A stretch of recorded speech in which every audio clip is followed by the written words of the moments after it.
All right, UFC 251, Rose Namajunas versus Jessica Andrade, the rematch. So this is one that I've been looking forward to. I really like that first fight. It didn't last too long, but that didn't stop it from being good. And when I think about that first fight, there's a few things that really stand out to me. All right, so number one has to be how sharp Rose looked. When you look at that first round, I mean, in my opinion, that was probably her best round as a fighter. I know she recently spoke on it, and she didn't think that. She thought that the best she looked overall, or the best she felt overall, was how when she came into her first fight with Joanna Jędrzejczyk.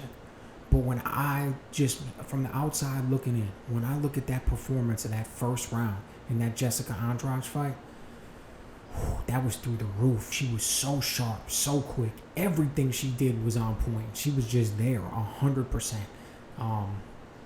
That was something special. And then one slip up, one little loss of focus. Obviously, we know what happened, and that was all she wrote. So how fast, how sharp, just how on the money she was, that really stands out to me about that first fight.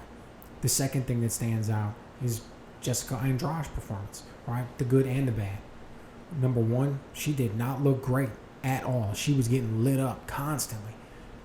Never lost her focus, though. Always kept trying to implement her game plan and coming forward. And then the power that she had to just pick Rose up as easily as she did, flip her upside down, slam her on her neck, and just game over, right? So both of those things stand out to me. But that isn't even what's the biggest thing of all.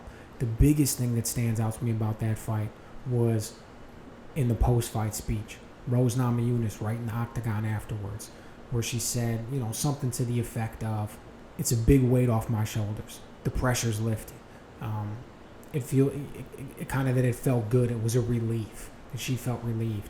And that's really, and it's really odd, and that stood out, especially when you hear a fighter say that, because so much of a fighter's game, so much of what they bring when the lights are on is all about the mentality.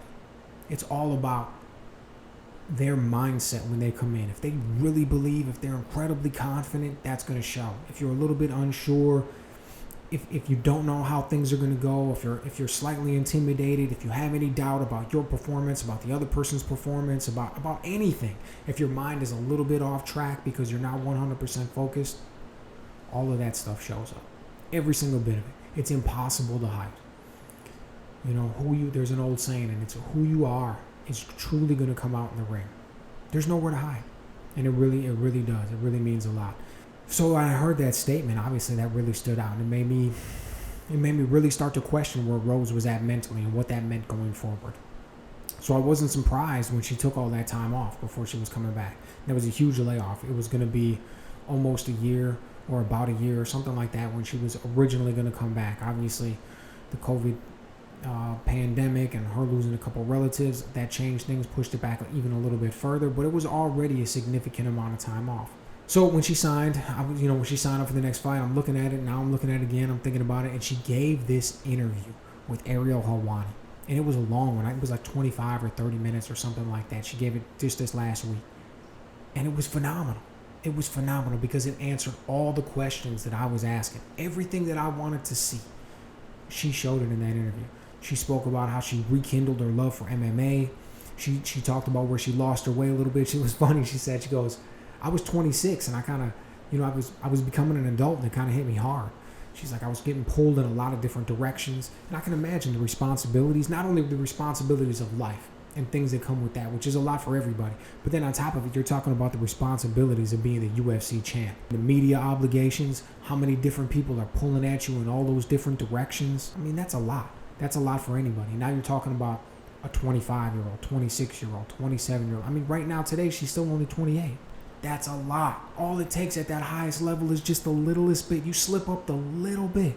You give your opponent, another world-class athlete, just the littlest opening, and it's game over.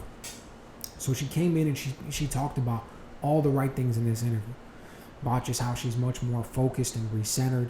She's doing it for herself and all the right reasons. She's not making it too big or something it's not. At the end of the day, it's just a fight. This is her passion, and it's what she loves to do, and fulfilling her potential, and just all the things she mentioned. I highly suggest going and looking at the interview. But it was great. It was great. It said so much. And I believe everything she said. One thing about Rose is she seems incredibly authentic, right? She definitely seems like the type of person that wears her heart on her sleeve. So when you look at her, you can just tell that what she was saying, she truly feels that. And she seems like she is just in a phenomenal place. She said she really wanted to come back to this fight, to this opponent, to try to get a little bit of get back, which I can imagine who wants that lingering and having to take one or two more fights before you come back if you really feel like you've got it in control. And she seems like that's her thoughts on the matter. I agree with her. She was in complete 100% control. And then on top of it, you throw in the fact that Andrade went and got smoked by Zhang Weili. It's like, I think the table is set. I think it's going to be a phenomenal performance by Rose. I think mentally she's in a great space. I think she's going to come out strong, confident in her game, execute to the highest ability. I expect it to be a showcase night for her. I don't know how it's going to end just yet. I mean, it's only 3 rounds. If it was 5, it'd give her a little bit more time to possibly get the finish, but I expect her to look great. I think she's just in a great space mentally. I can only imagine that where she's at physically, because that's just going to be represented by her outlook. I think it's gonna be a showcase performance. Let me know what you guys think in the comments. UFC 251 is a stacked card. This is an awesome fight that would stand up anywhere. It's the co-main event on this one, I believe, or is it the third? Oh no, it's probably the third fight. Either way, this one should be just through the roof. So let me know what you guys think about Rose and her last performance, how she's gonna come out in this one, and what's in store overall. Can't wait to hear.